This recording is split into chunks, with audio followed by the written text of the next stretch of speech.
Hello and welcome to another flip through. This is a Marseille deck, and I do not think I have any flip throughs of Marseille decks. These are pip style decks. They don't have illustrations on the minor arcana. So this one I bought from eBay, and I believe it's one of the first printings, printed in Spain. And let's see here. So these are the backs. Comes in a nice box. All right. We'll go as far as to say it's nice. And then it has these extra informational cards, I guess. And traditional designs reinforced by suggestive and beautiful coloring. So I do like the coloring of this deck, which is why I purchased it. So this is a Marteau de Guler and printed in 1983. So I believe it is all in French. Okay. So we'll put that aside since I cannot read a word. Oh, I know Dieu. Toi. I know toi. Okay. So these cards are actually pretty small compared. I don't really have anything that would give you a good size difference, but I have tiny hands, and so I could definitely do a normal shuffle with these cards. All right, so I'm just going to do a nice flip through. So this is the Fool, and I like these deep and what is it? Saturated colors. Oh, so we're going backwards. Okay.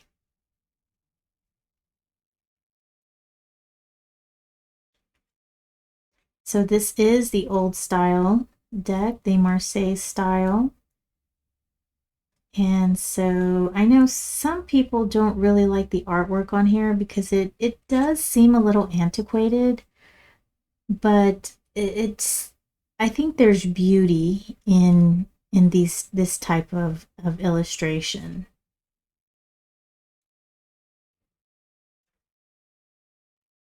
And I too kind of feel like it's a little antiquated. Like we could bring it a little bit more into this century. Back when these cards were popular and printed, they used woodblock, and so it was very hard to get detail in these cards. So, and it was very hard to get various different colors as well. So using that woodblock method, it just is harder to get, hair and a good look in the eye.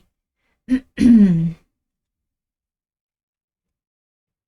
there's a lot of symbolism in here in these decks, I think. Le Batteur. And one thing that this was turned into the Magician, in which this guy is more of a trickster. And actually, the Fool as being someone who is off on a grand adventure looking to explore. This guy was actually a fool, somebody who didn't really know too much, someone who wasn't very smart. And so I think when the occultists got their hands on this, they changed it.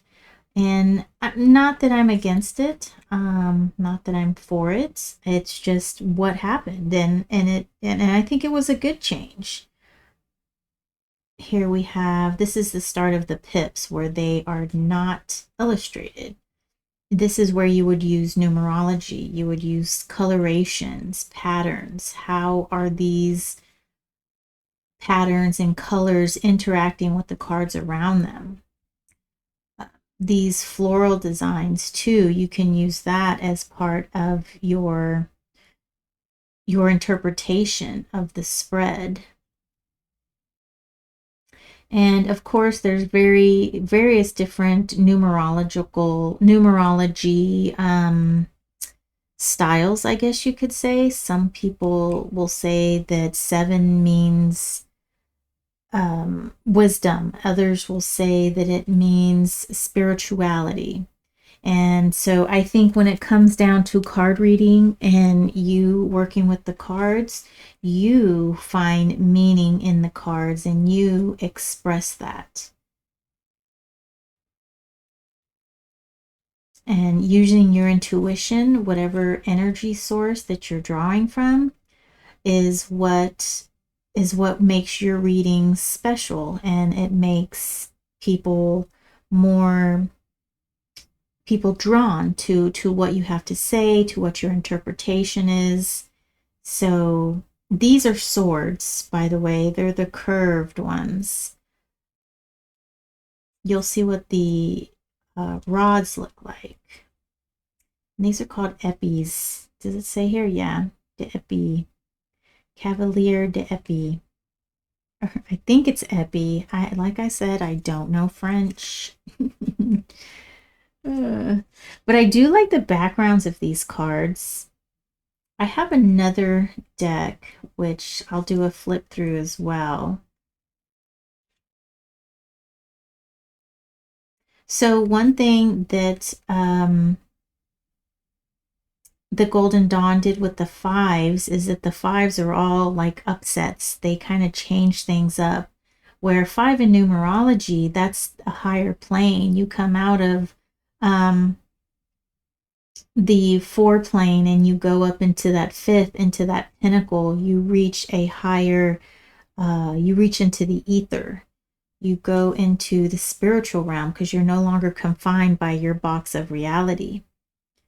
But like I said, there's many different kinds of interpretations of what the numbers means. You just find something that works well with you, that you're able to interpret, and you assign meaning to it. And so this is the cups. It's coupe.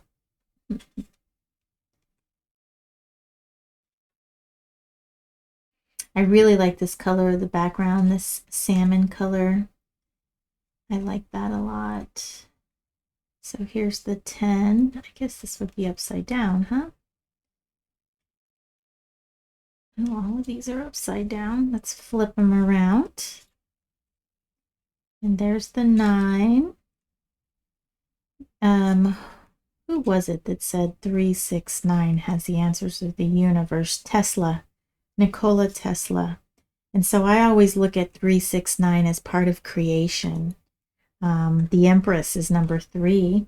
And then we have the 6, which is lovers, which also create. 2 people come together and make something new. And then the 9 is sort of like the ending of something that has been created, and it's taking that ending, going into the 10, which is a new realm for me, because the 10 is a 1, which is the beginning, but it has a 0 on it, which takes you to a new plane, a new dimension, if you will. Okay, so these are the batons, like my French accent. So these are wands or rods. And I love the green in the background. So the batons are straight, okay, but yet they're connected.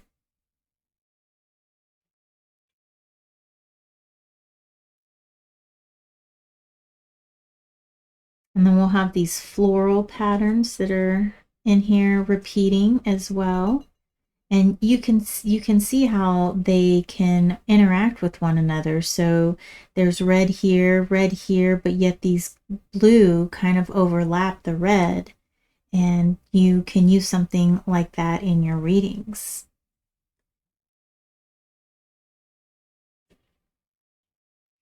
And when there isn't a picture, you don't have a sway. You're not being swayed by a heart being stabbed repeatedly, you know? You can look at it as a creationary. threes doesn't mean heartbreak. You know, 3 is creation. So, okay, so that is the Tarot de Marseille. And I'm going to close this video and I'm going to do another one. And the colors of this next one aren't as vibrant.